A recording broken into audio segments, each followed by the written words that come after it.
Sometimes, to catch a killer in a crowd,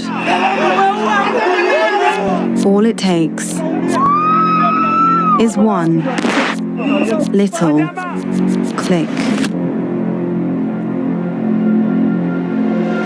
In June last year, blood was spilt on the grounds of Kenya's parliament. The month before, the government, led by its president, William Ruto, proposed its annual budget, the 2024 finance bill. If we are a serious state, we must be able to enhance our taxes. By raising taxes, it promised to address the country's growing debt problem. I vote yes. But many young Kenyans, nicknamed Gen Zs, didn't see it that way. Our members of parliament, the president, they are not listening to us at all. People just had enough of everything. That is where it all began. On June 25th, everything changed. More than 100,000 Kenyans hit the streets of Nairobi. Their aim? Occupy the parliament. They were going there as owners of the house. It's a people's assembly, belongs to the people. At first, security forces held them back with tear gas and truncheons. But as the day went on, tactics changed. Every single time we went to the streets, we even had our hands up saying, we are peaceful, we are peaceful. But they still gun people down.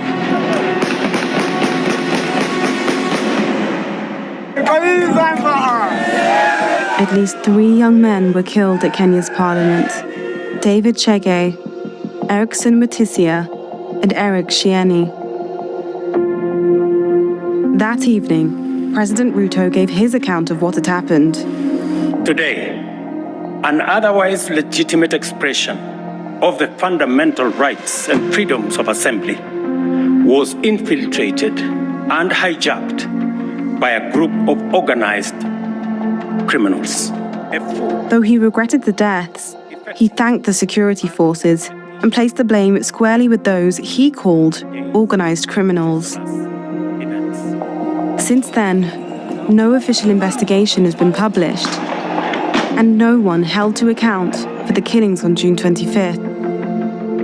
But BBC Africa Eye has been digging. We've mapped more than 5,000 photos and videos to reconstruct those killings. You could see he's clearly aiming, meaning he was aiming to kill as a message to them. Now, we can show you exactly what happened. We can pick out the killers in the crowd. We can reveal who they were working for.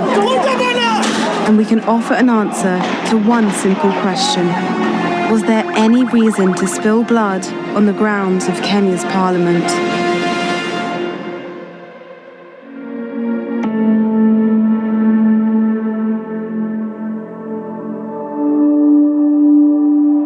When I came into office, I told everybody, tighten up your belts. I am not going to preside over a bankrupt country. I am not going to preside over a country that is in debt distress. In 2024, the government produces another finance bill. Taxing basic commodities, so people couldn't afford them anymore. Over the past decade, our tax revenue as a share of GDP has remained stagnant. This stagnation is a cause for concern. It's already really hard for everyone as it is, and the taxes are going to make life much harder for all of us. The whole principle is that you must live within your means.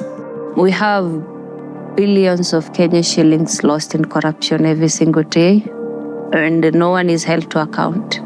The differences between how the common citizen is living and how the political class is living is... People are just pained, and our members of parliament, the president, they are not listening to us at all. This committee did indeed listen to the people of Kenya.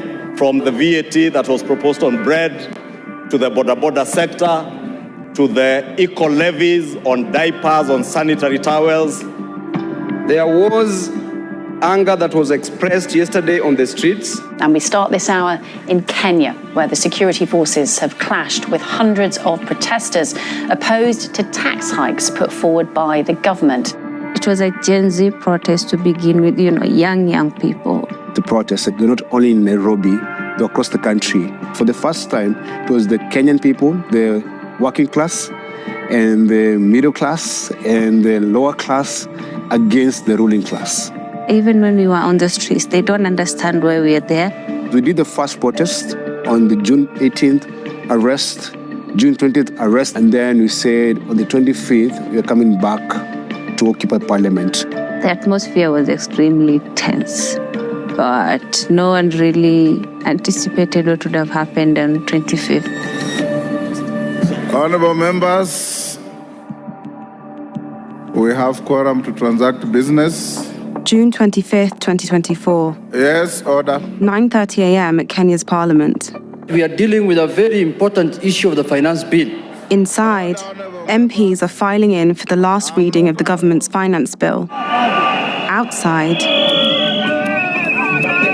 it was a party. It was a beautiful party.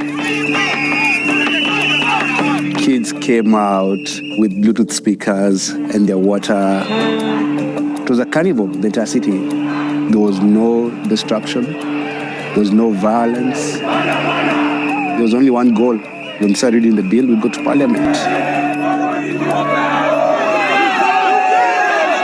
I'd look at every corner and every side. I really felt that this was it. This is something this country has never seen before. I saw hope. My name is Ademba Alans. I'm a journalist by profession, currently in school. On June 25th, for me it was just a normal day. I knew people would just be there, shout, Ruto must go. People are live streaming on their TikTok, on their Instagram. And now the media is here. These things are being live streamed on national TVs. That's when I realized that it was going to be serious. Honorable members, do we put the question? By the time voting begins, will as many as of that opinion say aye? Numbers have hit over 10,000 in central Nairobi. I would say, you know what, we're going to go all out. We felt this was possible, we would finally occupy Parliament. But the police have other ideas. Now the numbers start getting bigger and people actually start getting arrested. The police are everywhere. They're trying to push people back. People start confronting the police officers, not fighting them, but asking them, why are you arresting us? We are peacefully protesting. For 3 hours, more than 100,000 protesters pour in from the east, the north, and the west. They unite and push towards their target, Parliament. We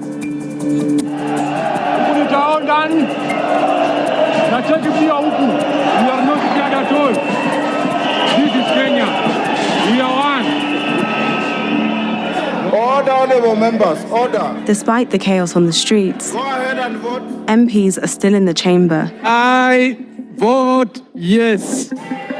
Ongili Babu Owino. I vote no. I was 100% supporting the demonstration. We were not happy in Parliament. There was a lot of lobbying by the executive, those members of Parliament who are in support of the finance bill. Earlier on, they were so happy that they were winning. Back at the protest, police are holding these 3 pinch points. Tear gas and rubber bullets hound the protesters. But they keep coming. People even climbing on top of those water cannons. People evading arrest.